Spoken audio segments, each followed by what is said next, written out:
God touch Hannah's heart and make him real to her. Thank you. And our speaker today, if you're wondering when we get to that point, Michael Oard has a BS and an MS in atmospheric science from the University of Washington. He has worked in atmospheric research and is retired from the U.S. National Weather Service after 30 years of service. Michael has worked in creation research in the earth sciences for about 50 years and is the author, co-author, and editor of many creation science books on the Ice Age, the Flood, geology, and weather. He has also published hundreds of research articles in the creation science literature. He is a fellow of the Creation Research Society. Michael has been married 55 years, has 4 grown children, 12 grandchildren, and 2 great-grandchildren. And his website, if you don't remember this, it's in our newsletter. His website is michael.ords.net, and there are 2 free ebooks on there. So, Michael, thank you very much. It's good to have you with us this morning.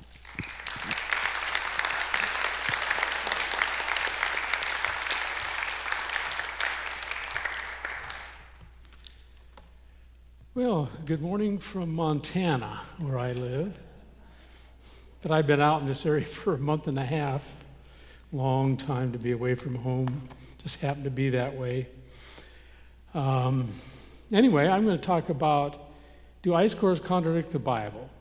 There are many things in earth science that seemingly contradict the Bible. And these are important issues because thoughtful people get tripped up on these. I read about them here and there in the literature even. So it's important that we do have some reasonable answers for these things.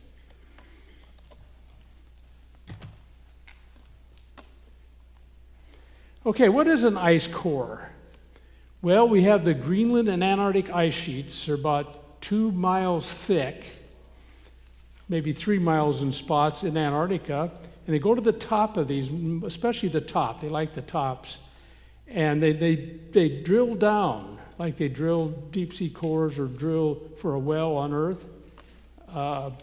So they use a core that goes around and around, and the chips go up in a chip container, and it goes down and it picks up a section of ice.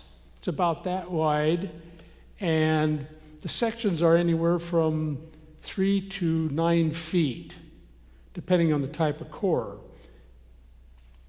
So they got to drop this core down in the hole. They can do it real fast when it's shallow, but when you get down there, you got to go up and down, and you got to calibrate the speed, and so it takes a long time, especially once you get below a mile. So this is how they do this, and they get a core of ice, like this man pulling out the ice from a core. And then they analyze it in right there, usually. They do a little analysis. Then they pack them into containers and ship them to various facilities around the world, like here. So they got thousands of these cores, and they got... It's kind of interesting. That guy's in a short-sleeved shirt, but the room is supposed to be about 20 below. I'm sure he's only in there a brief time. Anyway, that's what they do with these cores. Now, these cores have information. Mainly the water molecule, H2O, has information, but there's also other information in there in the form of impurities in the ice. And so they analyze these things and can tell you the climate in the past. That's what they're interested in. So on Greenland, there's a number of ice cores. Here's the thickness of the ice. Let's see, does my cursor show up? Yeah, okay. And here's some of the latest, and this is up to date, by the way. The first core drilled was Camp Century, I believe, in 1965. And then early 90s, the United Kingdom and Europe drilled the GRIP core. And the U.S. drilled the GISP-2 core, which I'm going to really showcase, from the top of the Antarctic ice sheet, over 3,000 meters above sea level. And then here's other ones that are more recent over there. And here is the grip core with depth, and they use something like oxygen isotope ratios. I'm going to explain that soon. By the way, how many know what an isotope is? I want to get an idea. Not too many of you. Okay, well, it won't be important. But anyway, it's generally correlated with temperature. You can see the temperature down here. And what this ice core shows is that it was warmer at the beginning of the ice age. This is the ice age portion right here. And then it warmed up after the ice sheet to the present climate that is right in here. Notice it only shows one ice age. Well, we'll get into that. But one thing to note is that in the ice age portion, and even below it, it oscillates rapidly. They're called, in their time scale of hundreds of thousands of years, they're called millennial temperature changes. And I'll get into that. And we need to explain that, and we can, pretty easy. So that's the GISP-2 core, which I'm going to showcase throughout this talk. Then on Antarctica, Antarctica is divided into two ice sheets, separated by the trans-Antarctic mountains right in here. The East Antarctic Ice Sheet, which has the most ice by far, and West Antarctic Ice Sheet over here. They have two cores. Well, actually, they have several shallow cores, Sipal Station, Sipal Dome, but Bird and Waste Divide are Bird was the second ice core. I'll show you the plot of that. Waste Divide is a new one, and I'll just mention that. But especially significant is the thicker ice over here on the East Antarctic Ice Sheet, and especially the Dome C ice core and the Vostok ice core. I'll be showcasing those. And they drill some cores along the edge, like Law Dome, that are very shallow. But these are the deep ice cores on the very top. And various countries do this drilling. Russians, the Chinese have recently got into the mix at Dome A. But anyway, that's Antarctica and the holes they've drilled in Antarctica. Anyway, here's ice core challenges. This is how they challenge us. The GISP-2 Greenland ice core can detect annual layers to 110,000 years, just like counting the rings in a tree to determine the age of the tree. That's what they say. Ooh. You know, that has threatened a lot of Christians. And the Antarctic Dome Sea ice core reached 800,000 years, showing 8 ice ages. But why is that a contradiction? Well, if you look at, read the Bible in Genesis, you'll see all those nice genealogies. Make a good bedtime reading. And anyway, you can trace them, either Mary's line or Joseph's line, clear to Adam. And when you do that, you have about 4,000 years, and this was, slide was done in 2005, so a little over 6,000 years. But that's to Adam. But was there a gap between Adam and creation? Some Christians think so. The gap can be thousands of years, millions of years. But if you went along with the gap theory today, it'd be billions of years between creation and Adam. But there's a number of statements said by Jesus and also by Paul that there is no time between the creation and Adam. Like Mark 10:6, but from the beginning of creation, God made them male and female. From the beginning, not hundreds of thousands, millions, billions of years after creation, etc. So, it's a young earth. Can it be defended? Actually, it can be defended. You might not think so when you look at dating methods, which I have done extensively, I and many other creation scientists. But there are flaws in those dating methods. Anyway, the secular scientist challenges on ice cores. Now here's Bill Nye, the science guy, at the debate with Ken Ham, 8 years ago or so? Here's what he said. Let's say we have 680,000 annual layers of snow and ice. He's talking about the ice cores and the ice sheets. 4,000 years since the Great Flood. That would mean we would need 170 winter-summer cycles every year for the last 4,000 years. I mean, wouldn't someone have noticed that? Wow. Wouldn't someone have noticed that there's been winter, summer, 170 times 1 year?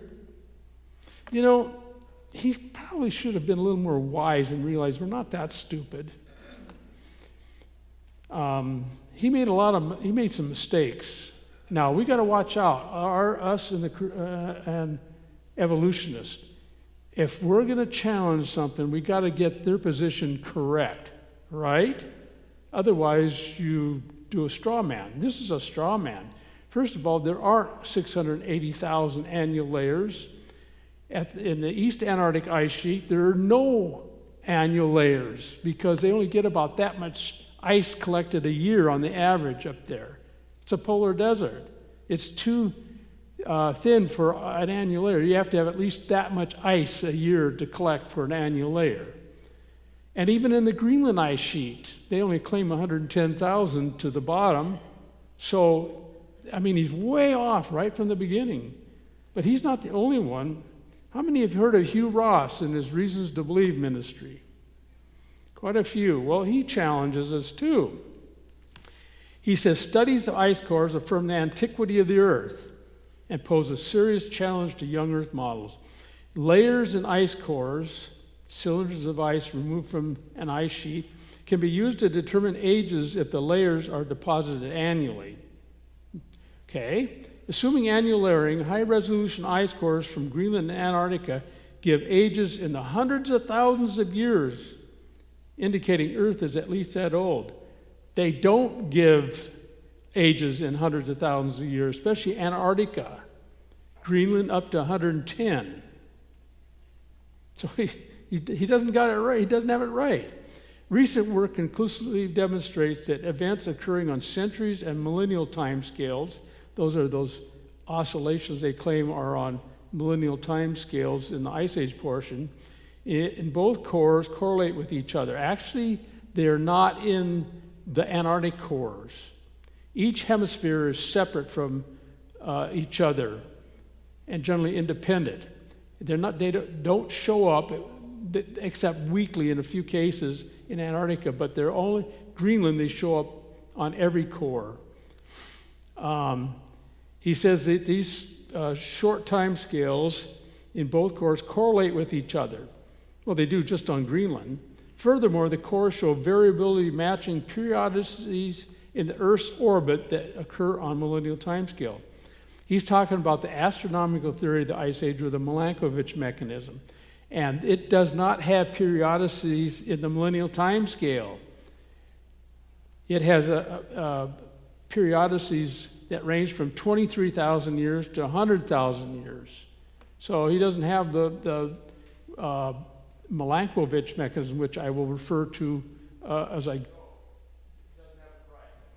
These results corroborate and strengthen RTB reasons to believe old Earth model, but present an awkward fit if they can be fit at all in young Earth models.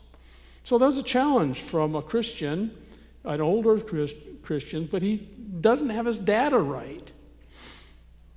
So those are the challenges. What do we do with challenges like that?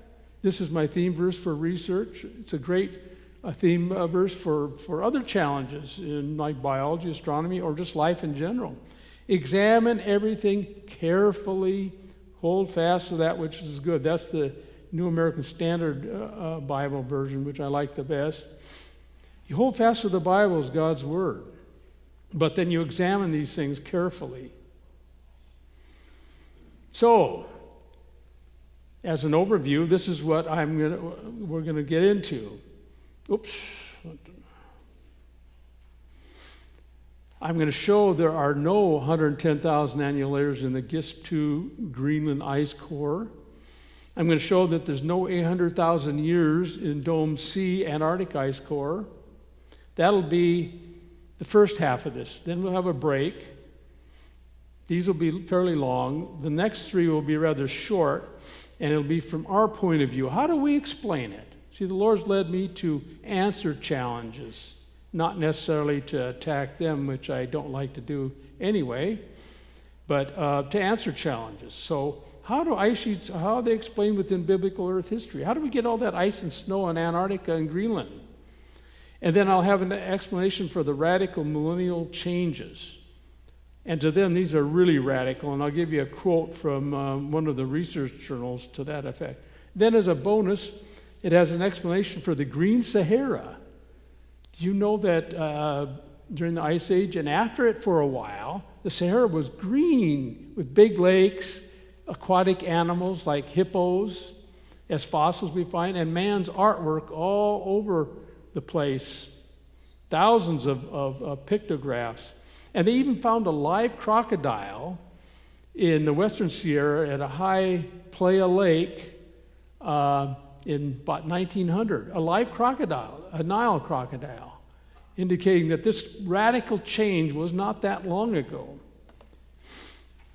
Okay, we must remember a few things. No observation of science is contrary to the Bible. Observations. No observation of science is contrary to the Bible. It's interpretations. A very key thing to remember in this whole issue of creation versus evolution. Interpretations are based on naturalism that are contrary to the Bible. What is the naturalistic assumption? What is naturalism? Naturalism is the philosophy that nature is all there is. It's similar to materialism, that matter is all there is. And they have some key assumptions that are very old. Uniformitarianism. Now, how many know what uniformitarianism is? Hopefully by now, practically all of you, unless you're new to this, it's the idea that present processes account for all the rocks, the fossils, and even the climate of the past. Present-day climate can explain all that, they claim. And deep time, that's the millions of years, and those two have been around since the late 1700s. And then evolution came kind of late. Uniformitarianism in deep time kind of led to evolution since about the mid-1800s. Now, when all this was being developed and assumed by the so-called Enlightenment, quote unquote, little of science was known in the late 1700s. They didn't even know the origin of basalt and granite. Some thought basalt was a sedimentary rock, some thought it was an igneous rock. And they made these assumptions. And those assumptions now are locked in concrete in their minds, and that's what they teach at the university. They don't even consider the alternative from the Bible. And that's what we send our kids to at the university, even in grade school, even down to kindergarten level. They push these things on us, assume them. What is the result? The Bible, especially its short time scale, is rejected. And actually the whole Bible, is rejected. But you got to remember, the Bible has withstood the test of time from an army of critics. I mean, over the years, especially the last couple hundred years, they'll say, hey, we find an error in the Bible, but just wait a while and a reasonable solution comes up. Like archaeology, a number of those have occurred. And so it's withstood the test of time. So maybe what the Bible says in Genesis is correct too. Okay, now we're going to have a little science lesson. You don't know too much about isotopes. An isotope in an atom or an element is simply the number of neutrons added to the nucleus. Now here's hydrogen. They give it a fancy name, protium. To me, it's just regular hydrogen. They have a proton and an electron. Now, when you add a neutron, it becomes deuterium. And it's because it has a neutron, it's heavier than regular hydrogen. And because it's heavier, it doesn't evaporate as well when water vapor is evaporated. And based on that, and also the oxygen isotopes, which I'll get into, you can relate it to certain features, and they relate to climate. So that's all you need to know. And I'm going to be talking about the deuterium isotope ratio, which is the ratio of deuterium to hydrogen in various systems. Oxygen has 8 protons and 8 electrons. When it has 8 neutrons in the nucleus, it is the common oxygen 16. They add up the protons and neutrons for 16. When it has 10 neutrons in the nucleus, it is the more rare oxygen 18. And of course, water that has oxygen 16 evaporates faster because it's lighter. That's the key. It's lighter than the oxygen 18. So they have this ratio, oxygen 18 to oxygen 16, and it actually depends on many variables, but especially temperature. And this is the symbol for it here, right here. And so you'll see that in some of these ice cores. Actually, the GISP-2 core, you've already seen it. And the lower the ratio, the colder the temperature. That's the key thing.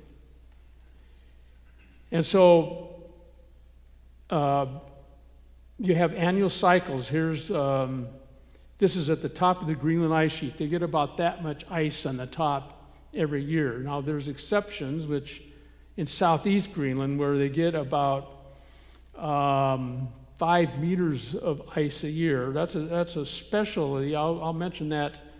That's where they drilled down to for those World War II airplanes. When I get to it, I'll give you a little story. But anyway, here's an annual cycle. And you have annual cycles in a lot of variables, but especially oxygen isotopes. In the summer, it's more positive. In the winter, it's more negative. You can see the scale right in here. Also, certain seasons favor certain events, like depth hoar complex, that's like frost, and sulfuric acid, especially in the summer. And in the winter, you especially have sodium, Na, and calcium, Ca, and dust. And so they use these to determine annual cycles. There's other ones, but I'm only showing you the main ones that they use. And so here is a shallow core from near the top of the Greenland ice sheet showing the oxygen isotope ratios and the corresponding temperatures down here. And you can see that they oscillate on an annual scale. So you do have annual layers at the top of the Greenland ice sheet.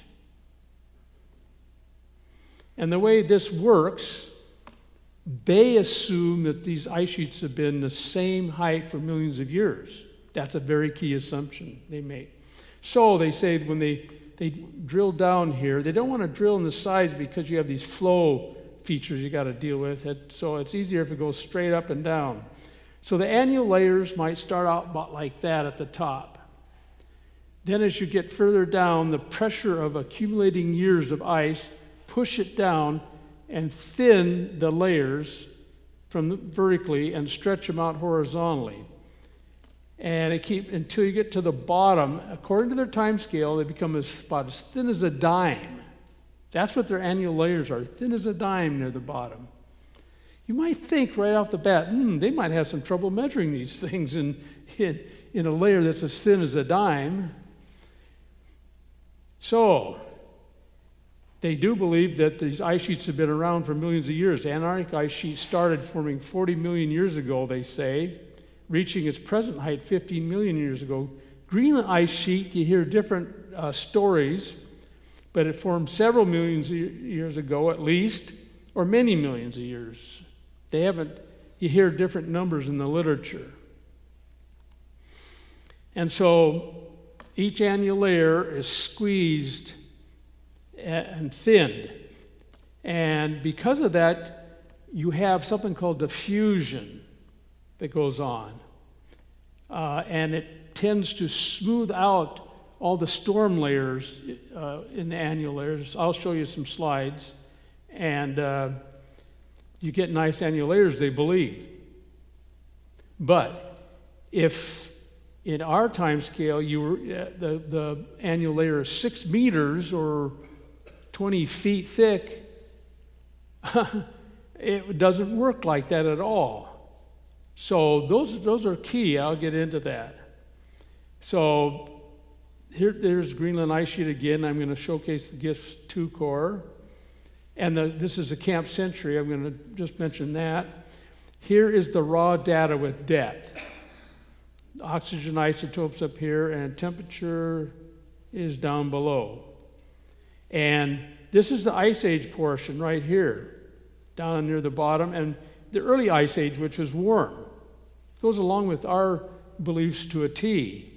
Warm, cool, early Ice Age, and it has these millennial oscillations in their time scale. That's the raw data. But they stretch out the bottom into over 100,000 years. So here's the top part, which is most of the ice core. This is the skinny bottom core. They stretch out by this thing, by the layers becoming thinner and thinner. So all their time is down in the bottom of the ice sheet, right in here. That's what they stretched out to over 100,000 years. And this is only 10,000 years after the ice age. So that's what they do, and they're forced to do in their time scale. But we have a different paradigm. We believe that the ice sheets developed from the flood, and they grew rapidly. And by the end of the ice age, about 700 years, they're close to reaching a maximum. Then a little growth afterwards would occur, and then they'd be steady state until the present. That's our assumption. And so we would believe that this is the early Ice Age, and this is the Ice Age. This is the GISP 2 core. And then this is after the Ice Age right in here. And this all grew rapidly. So key assumptions in all this. The uniformitarian assumption is that the ice sheets have been close to the same height for millions of years. And that's why they get these thin annual layers by the time you get to the bottom. Creationist assumption, the ice built up recently to its current height, ever since the flood.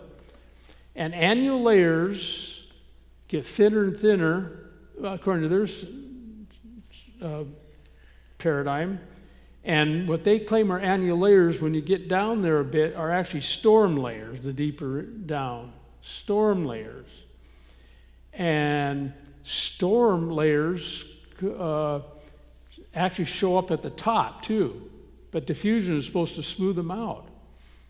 Diffusion only goes about 10 centimeters. But if you had 6 meters of ice collect, diffusion doesn't do a thing.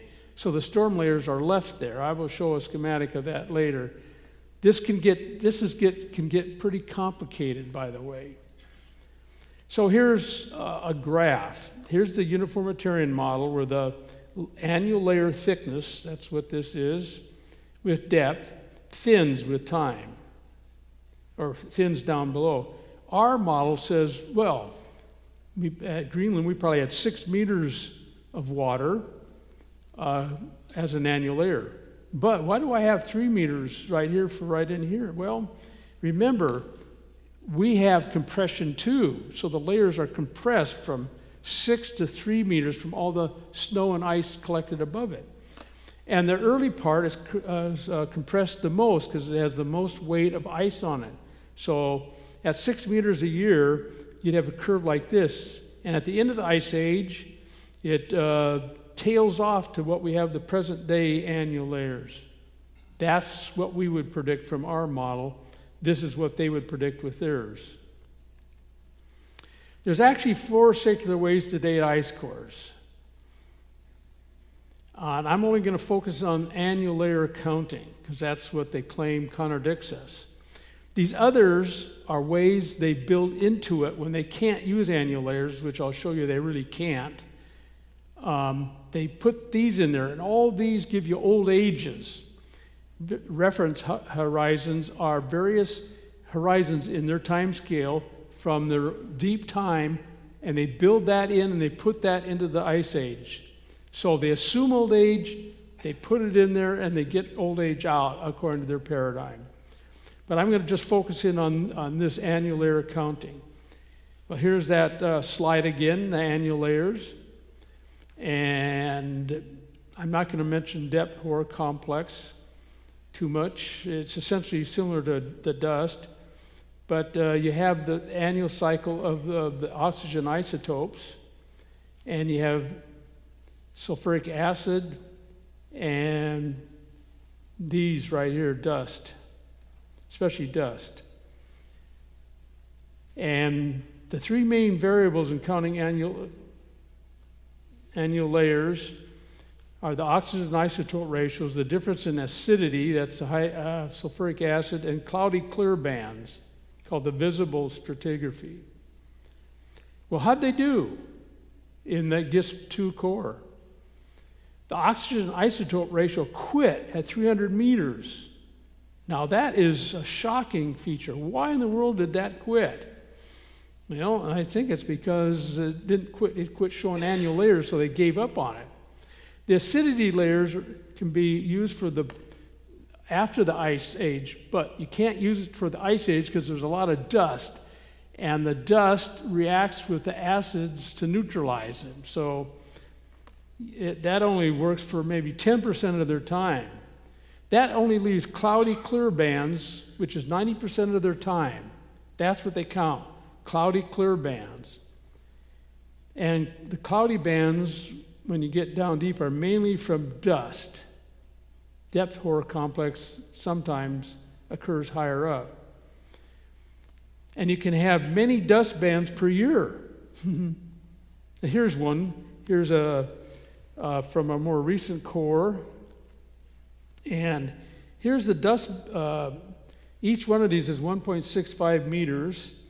And it's from the depth range 1360 to 2,115 meters. And that's their time scale. So you have too many dust bands. So how do you tell an annual layer? That's where they use the three other dating methods to stretch this out for their annual layers, which is a form of circular reasoning because they assume it old and set up a system to make it come out old. And I have a lot of quotes from the literature that says, indeed, this is what they do. This is from Mies et al. Deborah Mies was the main researcher who did the annual layer dating of the GISP-2 core. She says, however, an increased particulate concentration, that's the dust, may not be restricted to the spring or summer. And additional influxes of dust may occur during any part of the year, creating additional peaks of a non-annual nature. She admits that there's too many dust bands in there. Back in 1997, 2012, in the journal Climates of the Past, more often than not, however, the annual dust signal in the data is ambiguous. And that's what they use for annual layer dating. And when considered in isolation, you got to consider assuming their old age. These are not easy to use for layer counting. The data is at such high resolution that it may resolve individual precipitation events, storms. Storms. Our visual and chemical investigations show that cloudy bands are more complex and diverse than previously thought. This is from 2023 from the journal The Cryosphere. Cloudy bands are commonly interpreted as storm events in spring and summer, transporting large amounts of dust from Asian deserts across the Greenland ice sheet. So, the secular wave, the annual layers don't work out. They got to use these other three that are tied to old age, which I won't go into. I've done this before and it gets really complicated. I will say something about Milankovitch oscillations a little later when we get to the Antarctic. But they can't date by annual layers. So in conclusion to this section, dust bands can be from storms. And there's numerous storms occur during a year. And they're in the annual layer at present.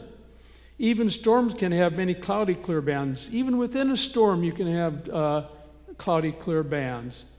For instance, this is from a blizzard in Minnesota. A guy sent me this picture. This is a 1 meter snowdrift. Look at the banding going on in there. You have a lot of dirt bands. And that can happen in the Greenland ice sheet also. And I couldn't help but get a weather map up there. This is the blizzard around Christmas of 2022. So, more conclusions. In the biblical model, numerous dust bands occur in 1 year. Our annual layers in the Ice Age part in Greenland are around 6 meters a year. That's about 20 feet a year. Conventional scientists are counting storm and within storm layers as annual. That's why they get 110,000 annual layers. It all depends upon the key assumptions, which I will repeat. Uniformitarian assumption. The ice sheets have been close to the same height for millions of years. That's their key assumption. Creationist assumption. The ice built up recently to its current height. Annual layers become storm layers the deeper down. And that's a plot of the two paradigms. And so you can think of it this way. Here's an annual layer, and it's about that thick. And it has oscillations of storms like this. But diffusion wipes them out and smooths it. So they believe that you have a nice summer layer and a winter layer, one annual layer. But that's assuming that it's about 20 centimeters as the annual layer. And there's several types of diffusion, but the main one is the water vapor going in and out and being absorbed by the ice crystals. And the length of diffusion is about 10 centimeters where it diffuses out at the top of the Greenland ice sheet. But what if the one annual layer is 6 meters? Diffusion being only 10 centimeters, well, like that, it won't diffuse them out, and the annual layers the storm layers will still be there. See the difference in the assumption of each annual layer? 6 meters, this happens, but at 10 centimeters, you will smooth it out.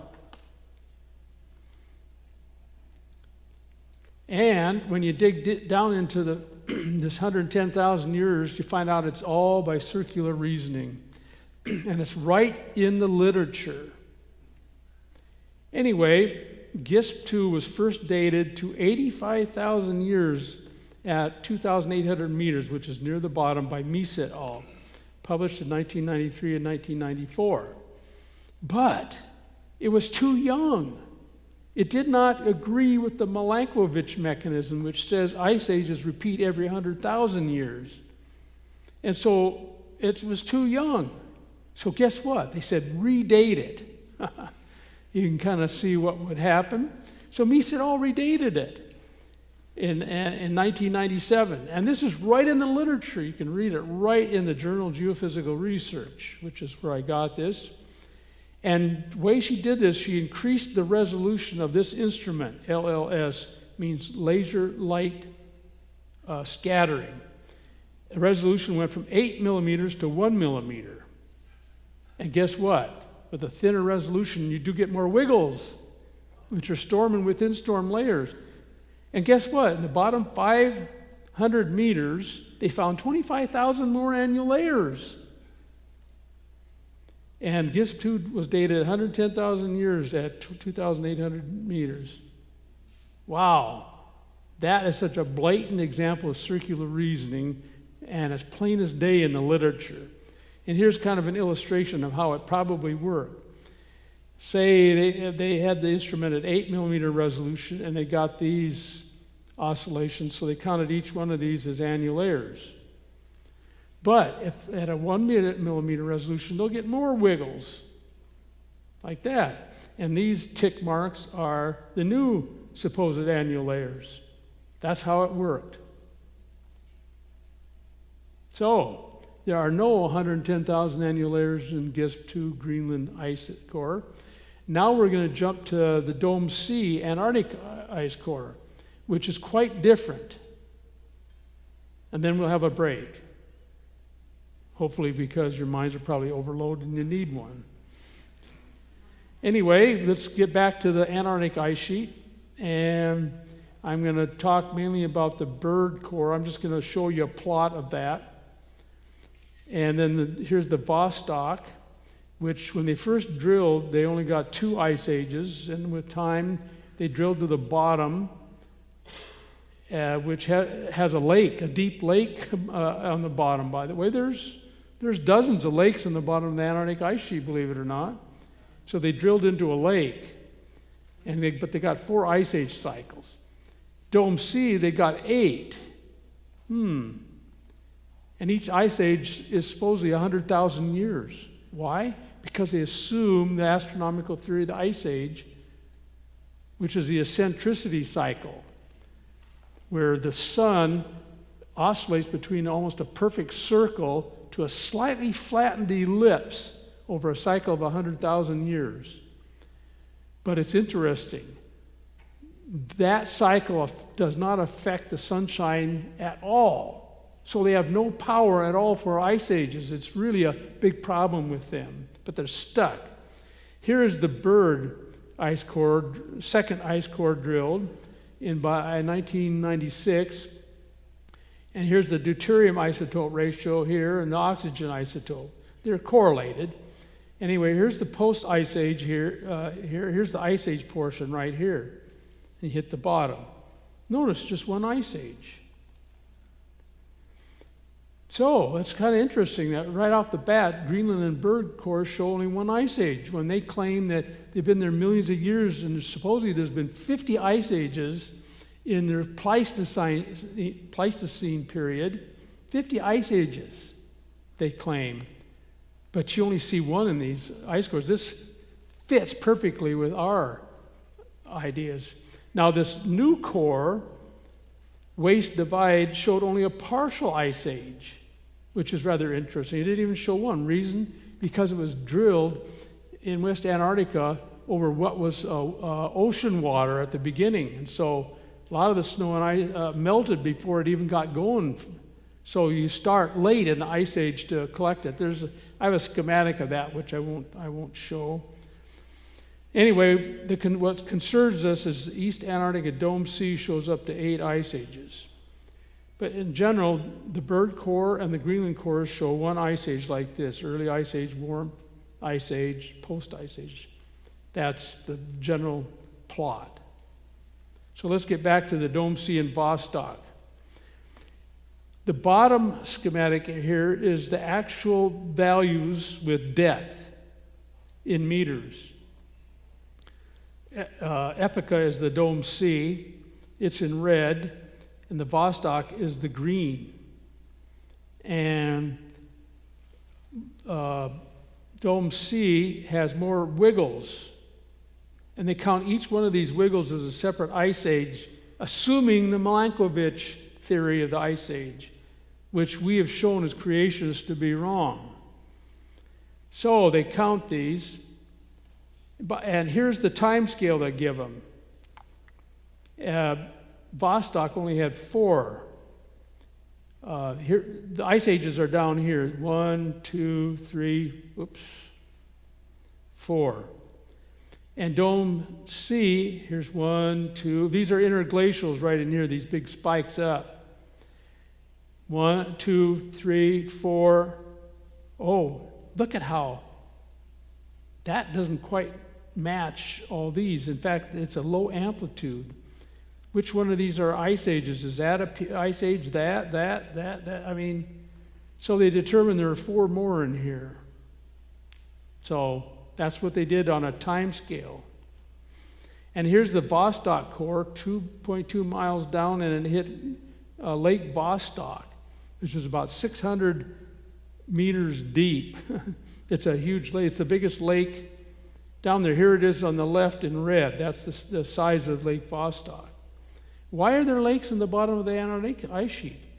It's because the weight of the ice actually warms the ice up by the time you get to the bottom, and geothermal heat from the bottom melts the bottom of the ice, and so water forms in the pockets. Anyway, I'm going to skip that. The Antarctic ice core, do they really have 800,000 years, showing 8 ice ages, each ice age 100,000 years? Well, okay, first of all, they cannot date by annual layers on East Antarctica. They can in West Antarctica, but they only show 1 ice age anyway. And so they have to use other means. They cannot date by radiometric methods. So Antarctic ice cores, East Antarctic, I should say, East Antarctic cores are dated by wiggle matching, although those wiggles, matching deep sea cores, wiggles in there. And they're matched to the 100,000 KY, 100,000 year cycle, in the astronomical hypothesis of the Ice Age, the Milankovitch mechanism. And I got some quotes. I'll get to those, but the Milankovitch Ice Age, how many have heard of the astronomical theory of the Ice Age or the Milankovitch mechanism? Not very many of you, but don't worry about it. There's 60 theories on the Ice Age. And they love this mechanism because it oscillates, and that's why they get 50 ice ages. But it's actually an old theory. Started in the 1800s, by the way, soon after they discovered the Ice Age. The Ice Age was actually an assault on uniformitarianism right from the beginning. Charles Lyell, who wrote Principles of Geology, showcasing uniformitarianism, could never accept the Ice Age because it was non-uniform. There weren't ice sheets over North America, and there weren't any over Northern Europe. So that's why he couldn't, but it violated. But they finally, he didn't, but others fit it in. And meteorologists have rejected this mechanism at least once as too small to cause ice ages. But it was revived in the 1960s and 1970s from deep sea cores that happened to show the 100,000 year cycle. But you know, deep sea cores have to be dated. And it's a lot of circular reasoning in this. In fact, they redated one of their tie points, and guess what? It messed up their cycles. It didn't follow the Milankovitch mechanism. Jake Hebert of ICR has shown this in the literature.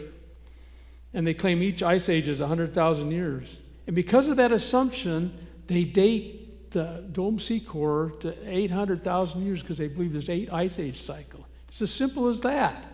It's circular reasoning, assuming the astronomical or Milankovitch theory. Milankovitch was the man, a Yugoslavian meteorologist, who developed the idea in the 1930s and 1940s. That's why they call it the Milankovitch mechanism. Anyway, they assume this, and that's how they dated 800,000 years. That's all there is to it. And so each one of these ice ages, which is down here, 1, 2, 3, 4, I don't know. Anyway, and so they get to 8 of them, dated about 800,000 years out in here. So that's how they do it.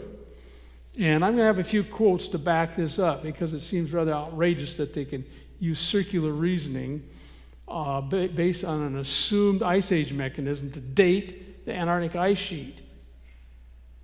It says, we've applied the orbital tuning approach to derive, and by the way, orbital tuning is the way you fit the Milankovitch mechanism into data. You tune it to the cycles. Anyway, they derive an ice age relation for Vostok ice core. That's when they had 2 climate cycles early on, which is consistent with the SPECMAP marine timescale, which is from deep sea cores. The SPECMAP was already tied to the Milankovitch mechanism. They used it to date the deep sea cores. So by matching the deep sea cores that are already assumed the Milankovitch mechanism, it's one huge circular reasoning network. The deep sea core chronology developed using the concept of orbital tuning. That's the astronomical theory or Milankovitch mechanism, or SPECMAP chronology. They assumed it. and is now generally accepted in the ocean sediment scientific community. Yeah, that's how they date deep sea cores, which is a whole different idea. There's thousands of these deep sea cores around. Some creation scientists should analyze that massive amount of data they have, but no one's actually touched it. I've dabbled in it. Here's a more recent quote from Wolf et al., 2022, Climates of the Past. Dating the cores will be challenging, and one approach will be to match some of the records obtained with existing marine sediment data sets. See, they're matching it to the deep sea cores, which are matched to Milankovitch, informed by similarities in the existing 800,000 year period. And here's even another one. Initial orbital dating, that's the Milankovitch mechanism, in ice cores was inspired by orbital dating of marine cores, assuming that the Milankovitch theory, finalized by Milankovitch in 1941, linking ice volume and high latitude insulation is correct. You see, they assumed the Milankovitch mechanism, which is just a hypothesis, by the way, assumed it, dated deep sea cores, and then from deep sea cores, they dated ice cores. So there aren't any 8 ice ages or 800,000 years.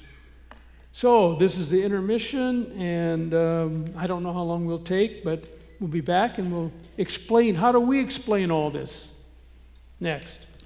Yes, thank you very much, Michael. Yes. Let's take a break until about 10:30.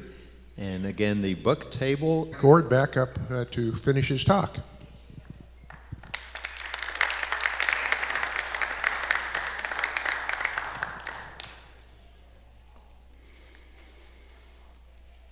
Okay, before the intermission, I answered the critics' challenges of why there are claimed 110,000 annual layers they claim in the Greenland ice sheets, and there's 800,000 years in the Antarctic.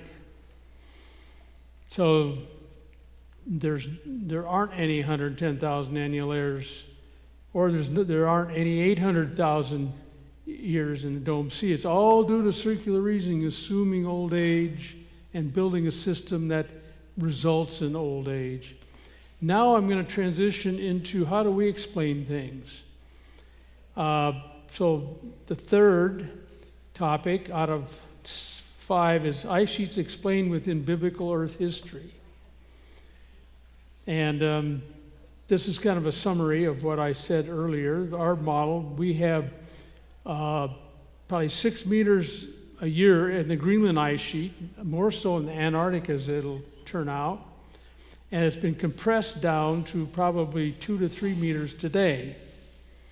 And so our annual layers are much thicker, and there's lots of storms in each annual layer, and they're counting these annual layers, and even within storms as annual layers in their model, because they believe that by the time you get down to the bottom of the ice sheets, the annual layers are about as thin as a dime.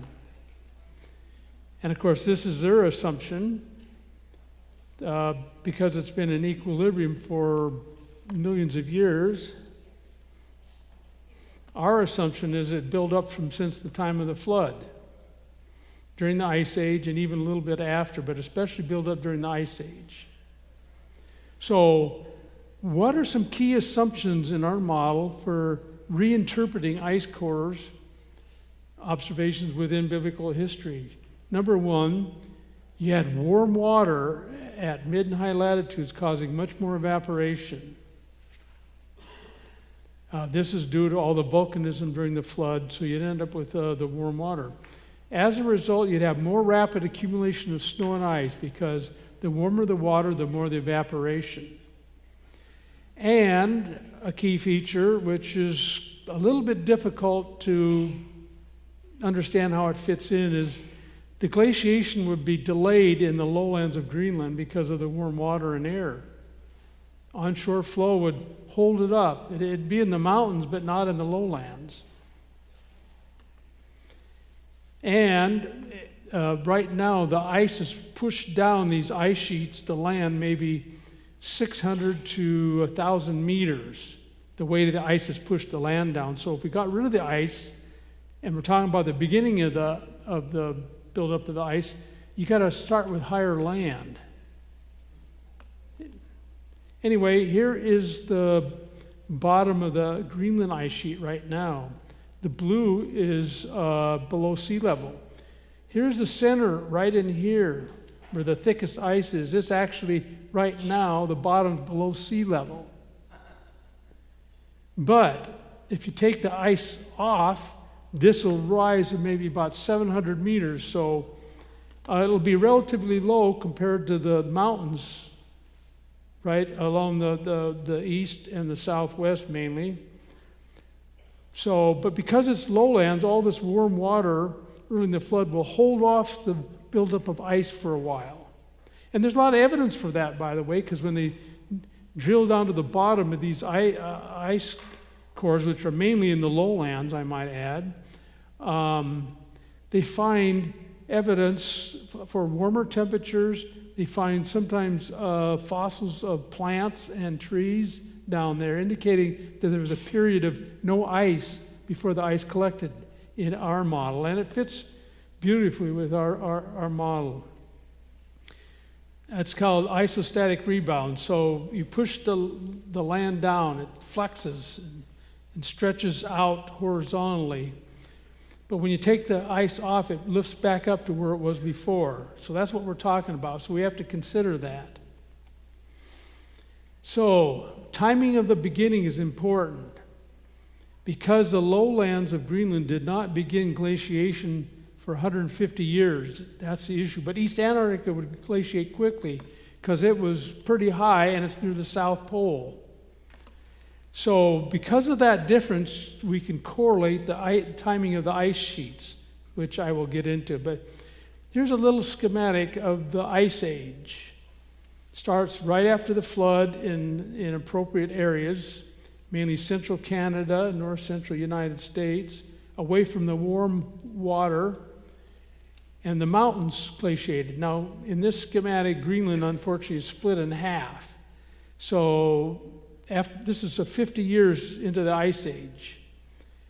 But there's nothing in most of Greenland except the higher mountains in eastern Greenland over here were glaciated. Then 100 years, it's like this. The mountains in the western part of Greenland start glaciating, and they continue in the eastern Greenland, but still nothing in the low areas in the central part where the ice cores are drilled.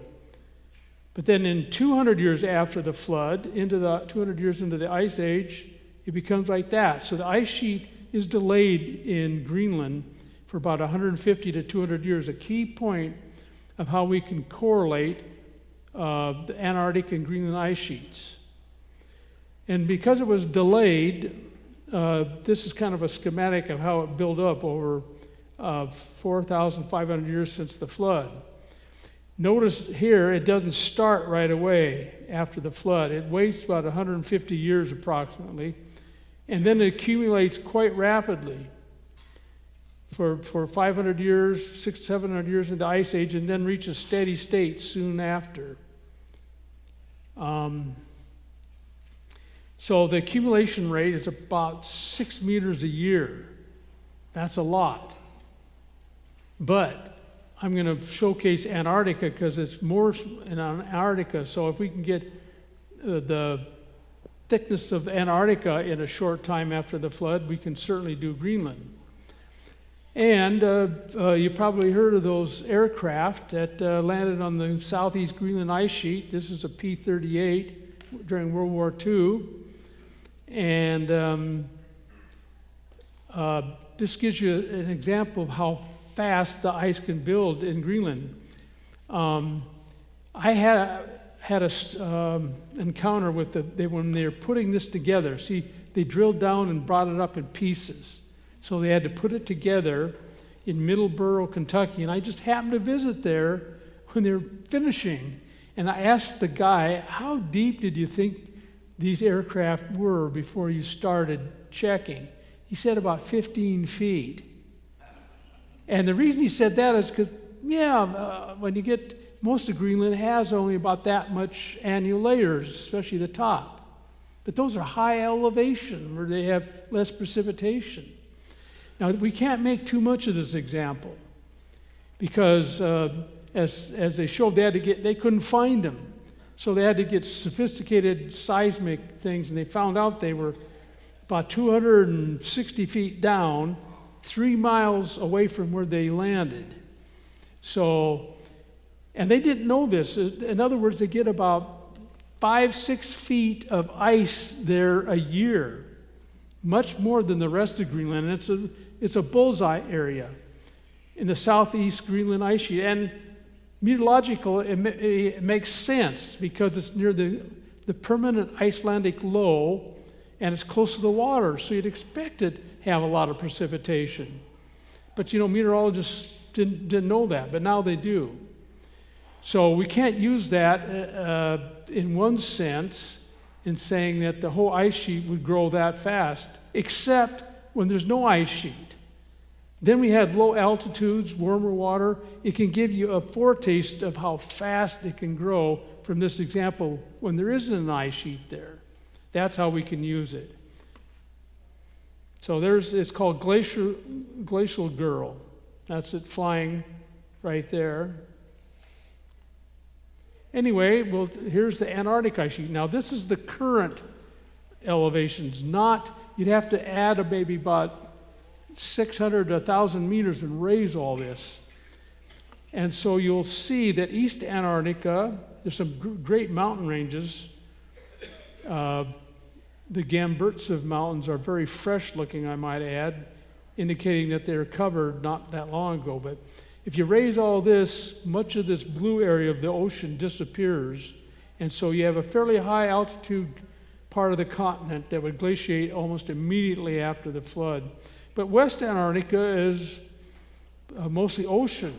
But when you raise it, it's about 50% ocean, 50% land. So the Waste Divide ice core was drilled over the ocean, which would take quite a while before you can actually get the measurements. They start midway in the ice age, which is what it shows. Well, the bird core starts on land. That's why you show a complete ice age in the bird core. But anyway, this is a schematic of, now these are estimates based on meteorology. Call them guesstimates if you want. Kind of a weather term I used in my weather forecasting for 30 years. Anyway, the East Antarctic ice sheet's going to glaciate right away. West Antarctic is going to be the mountains first, and as 100 years later, much of East Antarctica. So East Antarctica glaciates early on, and this is 200 years. These have not been published in a book, but will be published in a new semi-in-depth book on the Ice Age, which should be out by the end of this year, I hope.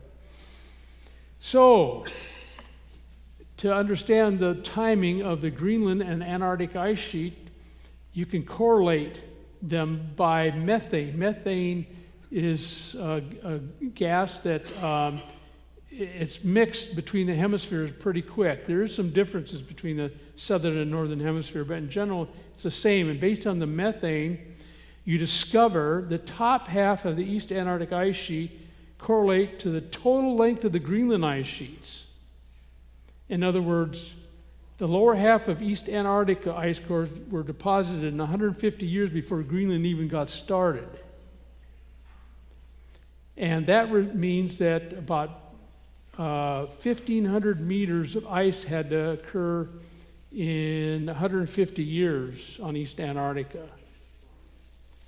And that's compressed, by the way. But if you uncompress it, it means that before compression, the ice accumulation had to be about 20 meters a year right at the start and decreased to 10 meters a year in about 150 years. So looking at this graph, just with depth, not this speculative time thing they have, it means that this bottom half from here down in the dome C core, just that red one, all that was accumulated in 150 years. And then the top half, this part, which shows one ice age, I might add, was all done at the same time as Greenland. Right in there. So that's what you have to determine. Can we get 1,500 meters of ice? Actually, it'd have to be more. This is compressed. It'd have to be about 2,000 meters of ice in 150 years. Well, here's the graph of this. Started off 20 meters a year, and it would drop really quick to 10 meters a year in 150 years, and then it would decrease with time during the Ice Age. And here's how it would work. The ice accumulation in 150 years on East Greenland was probably a little over 2,000 meters, but as you added ice afterwards, the compression brought it down to 1,500 meters, which is what it is now. So we have to account for this much ice in 150 years. Can we do it? Well, how would we go about doing this? Well, let's check high snowfall areas today and see what they do. And these high snowfall areas are two areas: the Cascade Mountains of Oregon and Washington and northwest Japan. And the water that's evaporated for this high snowfall at these places comes from fairly cold water. Like the Sea of Japan is quite cold in the wintertime, but it's enough to produce some very thick ice and snow in northwest Japan. And then we have to filter in the warm oceans during the early Ice Age, the warm water. What would that do? And then we can extrapolate to East Antarctica. Okay, it simply works. You get the evaporation comes from the ocean, sea level drops, of course, and the snow piles up on the land. Because our ice sheets during the Ice Age were only 40% as thick as theirs, sea level would only be about 50 to 55 meters below sea level today at the peak of the Ice Age. So we don't drop sea level nearly as far as they claim because they have a lot thicker ice sheets.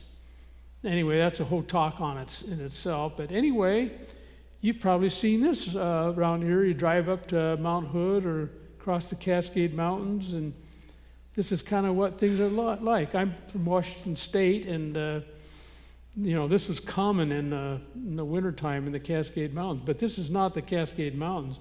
This is northwest Japan. But that's not all water equivalent. If you scrunched all that down to ice, you'd probably have 3 meters of ice. Okay, I'm going to go to Mount Rainier. We got good records from Mount Rainier at Paradise Ranger Station, a little over 5,000 feet. So here's the water equivalent in meters of the snow at the top. October, November, clear into March, and the total. Here's the snowfall in meters. Much more snowfall, of course, than water equivalent. So you end up with a snowfall total of 14.2 meters. That doesn't mean snow depth. There's a difference. So here's the difference. At Mount Rainier, this is an average year. There's some years where Mount Rainier gets twice as much snow.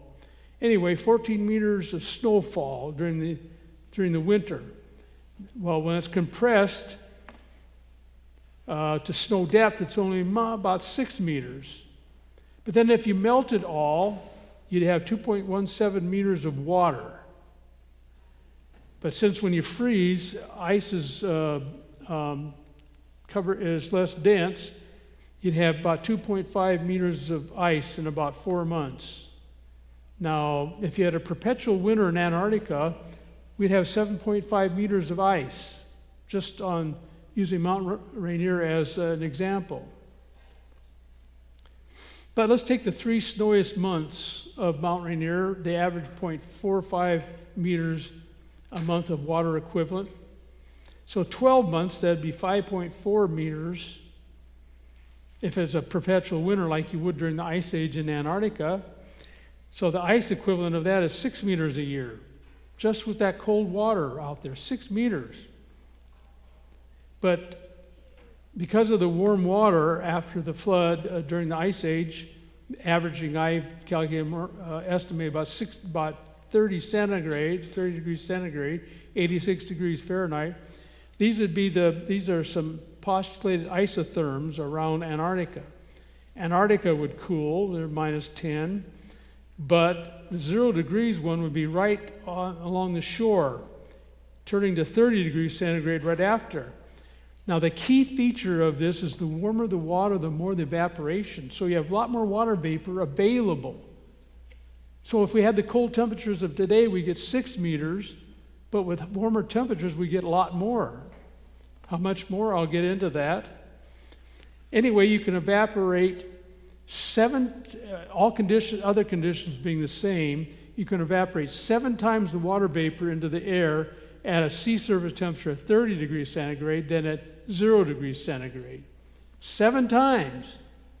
So this is giving you a hint of what we can do in Antarctica during the Ice Age. Of course, storms are generally go around Antarctica. The main storm track would follow this solid line like this, but sometimes cut through West Antarctica because it's half ocean. So you'd have storm after storm circling Antarctica. And in storms, most of the precip occurs in the cold part of the storm. And so, do we have any evidence that there were warm temperatures off Antarctica? Indeed we do. When you look at the mountain ranges under the East Antarctic Ice Sheet, like the Gamburtsev Mountains, they have cirques, which are kind of hollows formed by mountain glaciation. This cirque is from Colorado, by the way. That was glaciated in the Ice Age. And you can calculate the air temperatures based on their altitude of these cirques. So this article from the literature, from Earth and Planetary Science Letters, 2013, said we found that they assumed the cirque temperature is 4 degrees centigrade. So you use the standard atmospheric lapse rate, and you get temperatures of the sea level. And this is what they found off Antarctica to form these cirques. Coastal temperatures at 27.8 degrees centigrade, 16.3, and 21.6 degrees for the max, minimum, and average. So there is evidence there is warm water and warm air off Antarctica that evaporate a lot more water into the air. And here's how it would work. The cold air would be on Antarctica, and as it would be blowing off over the warm ocean, it would cool the water near the beach, and colder, denser water would sink, and warmer water be sucked in from further north. And so you'd always have warm water generally off Antarctica to continue high evaporation, heavy snow on Antarctica. So how much? Well, the current temperature off Washington, Oregon in the wintertime is about 10 degrees centigrade. So the water vapor carrying capacity at 10 degrees centigrade is only 9 grams per cubic meter. 9. That's as much as it can hold at saturation or 100% humidity. But if the water temperature, which would heat the air, is 20 degrees centigrade, you get something like 17 grams. But at 30 degrees centigrade, you get approximately 30 grams that the water can hold. So here it is right here, 10 degrees centigrade equals 9 grams. That's today. And that would equal 6 meters a year of precip, which using Paradise Ranger Station in a perpetual winter for 12 months.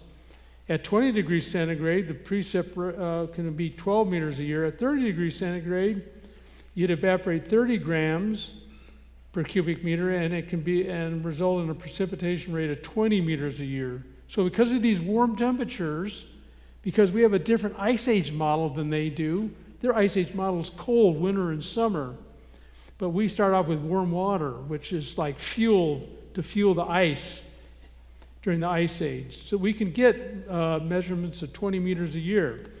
So this is the accumulation thickness of Antarctica since the flood. You start right away. right after the flood. And you quickly build up to about 2,000 meters in about 150 years. And then the rest continues in the rest of the Ice Age like this until you reach steady state. So we can account for the ice sheets within biblical history with a different model, different assumptions. Now I'm going to transition to an explanation for the radical millennial changes they claim. So here's their basis behind these things. This is the Ice Age, and see the oscillations? That are rapid oscillations in temperature. Numerous ones. They count about 25 in there. And so they say, man, we had these rapid climate changes of 15 degrees centigrade suddenly in a matter of years to decades that reached a different state of the atmosphere that was cold for about a millennial, 1,000 years. Actually, the period's about 1,470 years average. And then it switches back and does this numerous times. That's from the GISP-2 ice sheet that I've been showcasing all this time. And the other ice sheets, ice cores in Greenland are the same, like the end grip, north grip. You have these. But when you look at Vostok and Dome C, they have a lot fewer of these oscillations, and they're low amplitude, meaning very slight changes. They don't correlate at all with Greenland, even though they try to force it. They try to force a relationship. There's only about 7 of these larger oscillations in Antarctica, and they try to get some of these little tiny things to correlate. So they force the correlation, even though experts in this area say there is no correlation, and there's kind of wishful thinking on their part. The reason that they're different is because, as I'll show you, these rapid fluctuations are due to differential volcanism during the Ice Age. And volcanism is independent between the hemispheres. What happened in the northern hemisphere stays in the northern hemisphere. That in the southern hemisphere stays in the southern hemisphere. Now, if you have a tropical volcano go off, it'll go to both hemispheres. That's the way it works today and likely during the Ice Age. So here is that same GISP-2 core, and they count these oscillations. Notice how fast the change is. Really fast. And here's a quote from the Journal of Geophysical Research, Hammer et al. They say, the events often begin and end rapidly. Changes equal to most of the interglacial differences commonly occur over decades. And some indications more sensitive to shifts in the pattern of atmospheric circulation change in as little as 1 to 3 years. This has caused a paradigm shift in climatology, by the way. And by the way, it kind of bleeds into the global warming issue. And I'll make a quick comment on that here. And first of all, there's a lot of data sets that they can claim associated with the climate. Pollen cores, deep sea cores, other sorts of things. And they never saw these oscillations in any of these data sets until the GRIP and GISP-2 core were drilled in the early 1990s. They were discovered in there, and suddenly they found them in every data set all over the Earth. Rapid changes. They didn't see them before. This is another example of circular reasoning where they discover them in these ice cores, and then they didn't see them before, but then they did see them. Also used to fuel the global warming alarmism. Here's a few quotes. These oscillations are now ubiquitous. Since these first discoveries from the Greenland summit cores, that's at the very top, GISP-2 and GRIP, in the early 1990s, the record of this unexpected climate behavior is very unexpected. No one understands how it could happen, by the way, has been found in many regions, including polar ice sheets, marine sediments of the Atlantic, Pacific, and Indian Ocean, and in terrestrial lakes and bogs. Suddenly they see them everywhere. This is also an example of what's called the reinforcement syndrome, in which some famous researcher discovers something that might be bogus, but yet other junior researchers, they see it everywhere. I mean, you see this all through the Ice Age research. There was a time when they thought there were 4 ice ages, and everywhere they looked, they saw 4, sometimes 3, sometimes 5, but averaging 4 ice ages. For 60 years, that's all they saw. They saw 4 ice ages. But guess what? That's all gone. Now there's 50 ice ages based on deep sea cores. I won't get into that. That's another talk in itself. And here's one from the Journal of Climate. One of the most enigmatic and energetically debated problems in paleoclimate research continues to involve the development of a consensus theoretical understanding of the mechanisms that underlie the millennial timescale oscillations of glacial North Atlantic climate. See, they don't understand how this could possibly happen. And I would agree with them. They don't. And the demonstration that natural climate variability during the last glacial cycle shifted rapidly between remarkable extremes has dramatically revised the understanding of climate change. Oh, now they believe in climate change that suddenly, say we heat the earth a little too much, suddenly you reach a threshold or a tipping point. How many have heard of these sorts of things? And suddenly you shift to either really hot, maybe 15 degrees centigrade warmer, or 15 degrees centigrade cooler, and the new ice age develops. Yeah, this has occurred. Adding fuel to the global warming alarmism. Of course, I'm not going to get off on that. That's a whole different talk. In fact, I have a DVD back there if you're interested in so-called climate change, which I still call global warming. Anyway, the millennial scale oscillations that they believe can be explained. First of all, they occurred only during the Ice Age. It's an Ice Age phenomenon. It's not a present-day phenomenon. The ice cores show that. They don't show such things after the Ice Age. Do not apply today. So it's a non-issue, but they use it to scare everybody that we're going to reach a tipping point. And I even had a friend of mine, a Christian friend of mine, bring up this tipping point thing.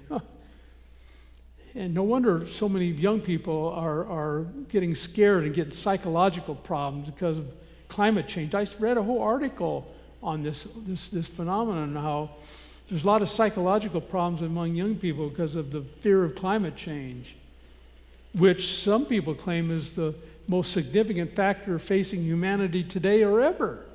Can you imagine that? Oh, I better not get off on that topic. It does not have anything to do with climate change. But I believe it can be explained by decadal, that's on a 10-year time scale, volcanism changes. Now, I published this in 1990 in my first Ice Age book, which is out of print. But with volcanism, you expect periods of enhanced volcanism and then lulls. But it's all decreasing after the flood. So during the Ice Age, and by the way, the volcanism reinforces the particles in the stratosphere to keep the Ice Age going by the reflection of sunlight back to space. So all these Ice Age fluctuations can be correlated with other variables and the large oscillations in the Greenland ice sheet due to decadal volcanic activity in our time scale. So that's how we can explain it, and it's only an Ice Age phenomenon. Okay, a bonus feature, the explanation for the Green Sahara. This has greatly surprised secular researchers to find out that the Sahara once had huge rivers, big lakes. Just recently in the literature, there was a person who challenged these big lakes. But the researchers went back and using remote sensing, picked up better shorelines of these huge lakes, about a dozen of them in the Sahara Desert. And not only that, the fossils, there's aquatic fossils like hippos, and there was large animals like giraffes that were there. And like I said, they found that live crocodile in 1900 in a dried up lake in the high mountains of the Sierras. So the Sierra was green at one time. Now, how in the world would that occur? I mean, here's the Sahara right here. There's actually quite a few mountain ranges in the Sierra, and mountains get up to over 10,000 feet in places, and a lot of big sand. The yellow are what's called sand seas or ergs, and that's what it looks like today. There's some places in the Sierra that don't receive, maybe they might receive a few millimeters of precip in 50 years. Anyway, why in the world would that be well watered? And here's some of the petrograph, an example that you find there by the thousands on rock outcrops. And to understand this, here's a little bit of a meteorological lesson. This is called the general circulation. It's kind of interesting how every one of these areas is interdisciplinary, many disciplines. And so for my background of atmospheric science, learning some geology, I'm able to add stuff to a lot of these things from my specialty. Anyway, this is the general circulation. At 30 degrees north and 30 degrees south, you have sinking air. Sinking air warms and dries, and that's where your dry areas and your deserts are today. And then it hits the ground and it converges by the trade winds towards the equator, and you get all this uplift. And practically all precipitations come from air being forced up. And it moistens, and you have heavy precipitation through Central Africa and the Amazon area. And it's also given a name called the Intertropical Convergence Zone. It's because you have the northeast trades in the northern hemisphere converging with the southeast trades in the southern hemisphere, forcing the air up. And so you get a lot of precipitation in those areas. It's called the Intertropical Convergence Zone, right in that red area. Now I'm pointing that out because that is why the Sahara was well watered, because that Intertropical Convergence Zone was further north during the Ice Age and afterwards. And it's interesting that during the Ice Age, even in the dry areas, the circulation was quite different in the Ice Age. So you didn't have the general circulation exactly like that. So as a result, you had big lakes in areas that are deserts today, or semi-arid areas. The Dead Sea had a lake at least 1,000 feet deeper than the Dead Sea now. Same with Australia, but the southwest U.S. had a huge amount of big lakes during the Ice Age. I believe these were first developed by ponding of floodwaters in basins. Even in southeast Oregon, which we were there and, with a bunch of Creation Encounter group at Christmas Valley, we saw evidence of lakes up there. And so they're up there. I believe that those areas were first filled by the runoff of the floodwaters that left water there. But a lot of them rose.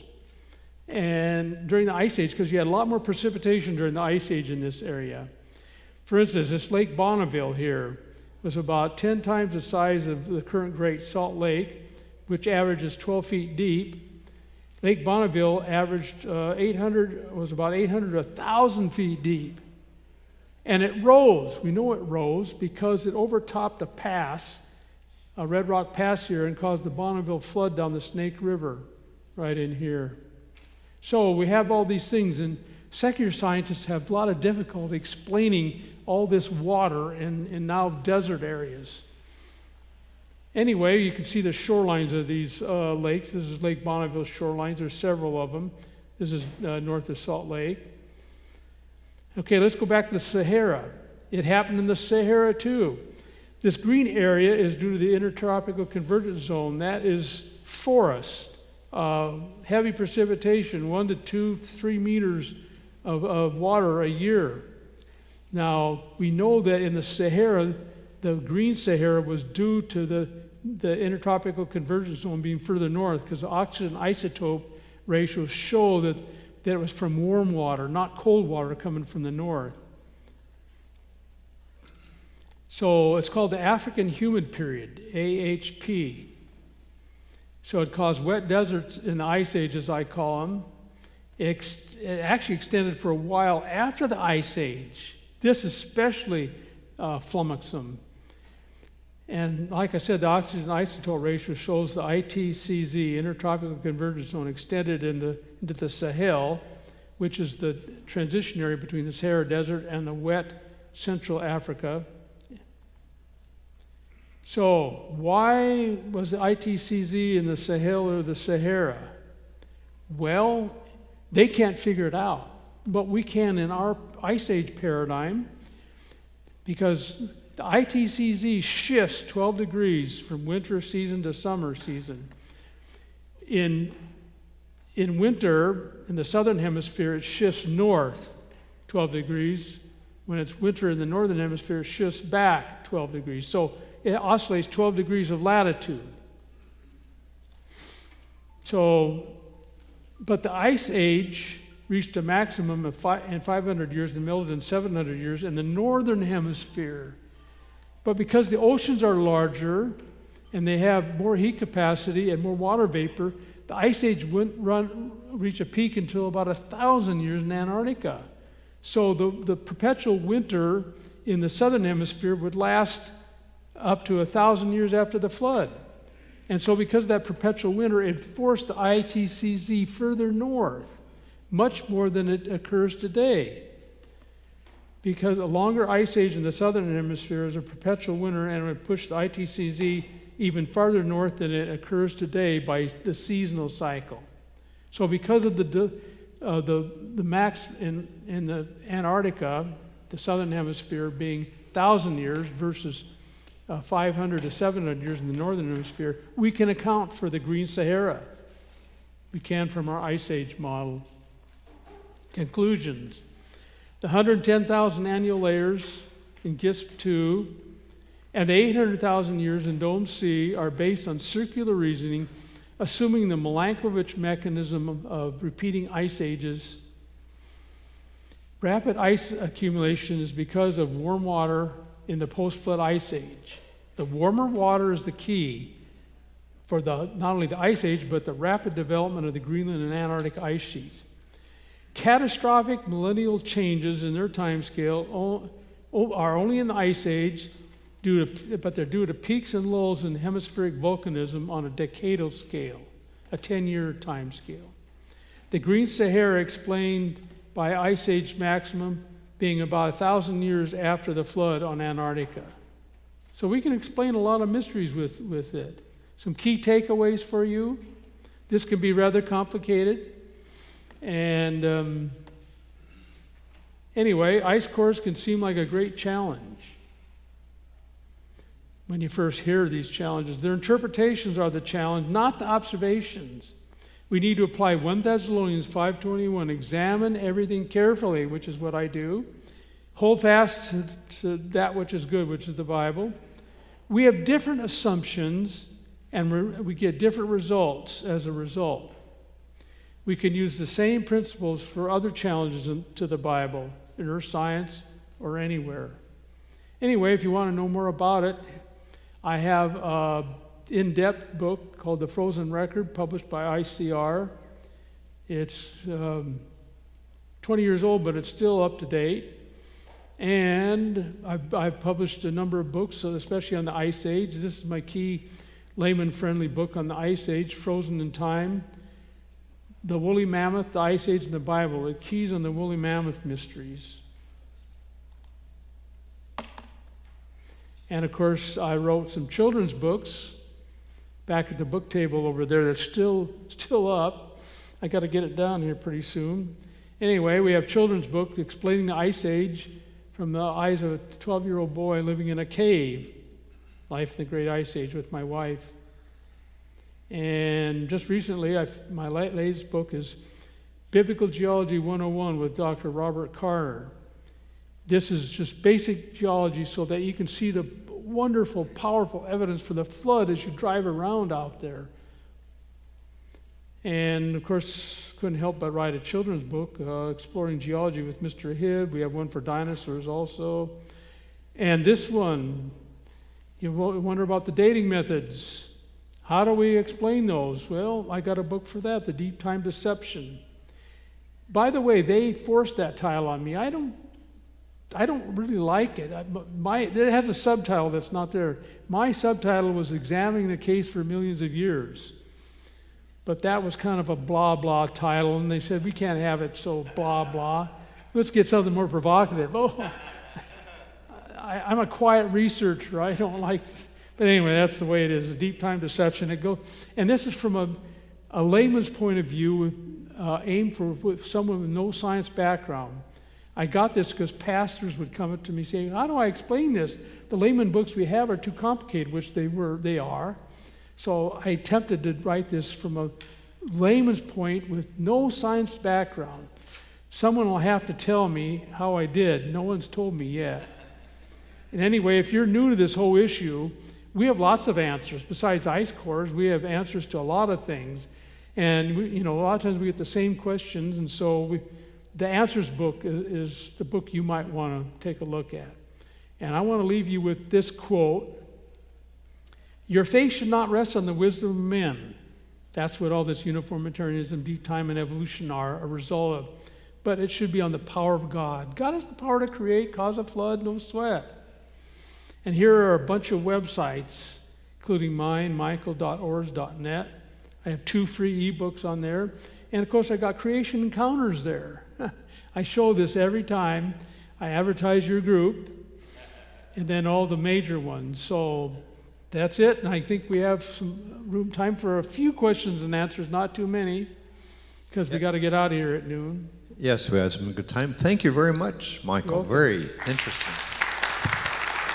Yeah.